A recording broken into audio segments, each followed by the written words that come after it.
మనోహరి, చెంబ ఇద్దరూ కలిసి కారులో వచ్చి అమర్ ఇంటి ముందర ఆగుతారు. ఈ కారు ఇంటి ముందర ఆగేసరికి ఒక్కసారిగా మనోహరి కారు దిగు చెంబ అని అంటూ ఉంటుంది. ఓ సారీ సారీ ప్రచండ, కారు దిగు అని అంటూ ఉండేసరికి వెంటనే చెంబ రూపంలో ఉన్న ప్రచండ కారు దిగుతూ ఉంటారు. తర్వాత ఇద్దరు కలిసి ఇంట్లోకి వెళ్తూ ఉండేసరికి ప్రచండ ఒక్కసారిగా గుమ్మం ముందల ఆగి ఆలోచించి లోపలికి అడుగు పెట్టేసరికి పైన రూమ్ లో ఆడుకుంటున్న పిల్లలందరూ కూడా సంతోషంగా ఆడుకుంటూ ఉంటుంటే చెంబ రూపంలో ఉన్న ప్రచండ ఎప్పుడైతే ఇంట్లోకి అడుగు పెట్టేసరికి అప్పుడు బుజ్జమ్మలో ఉన్న అరుంధతికి వెంటనే ప్రచండ ఇంట్లోకి అడుగు పెట్టాడని తెలిసిపోతుంది.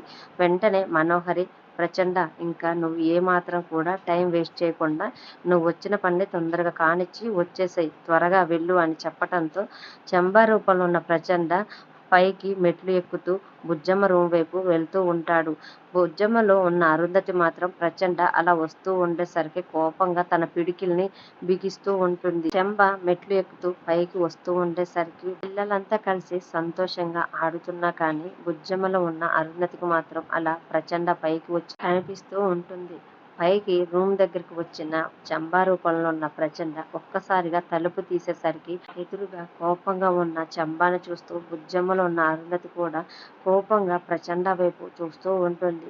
మరి ప్రచండ మళ్ళీ ఏదైనా తన మాంత్రిక శక్తి ద్వారా బుజ్జమ్మలో ఉన్న అరుంధతి ఆత్మని వశపరుచుకునే ప్రయత్నం చేస్తాడా, లేకపోతే బుజ్జమ్మలో ఉన్న అరుంధతి ఆత్మ ప్రచండని ముప్పు తిప్పలు పెట్టి ఇంటి నుంచి బయటికి గెంటి వేస్తుందా అనేది రానున్న ఎపిసోడ్స్లో చూద్దాం. వీడియో నచ్చితే ప్లీజ్ లైక్ చేసి మన ఛానల్ని సబ్స్క్రైబ్ చేసుకోండి. Thanks for watching.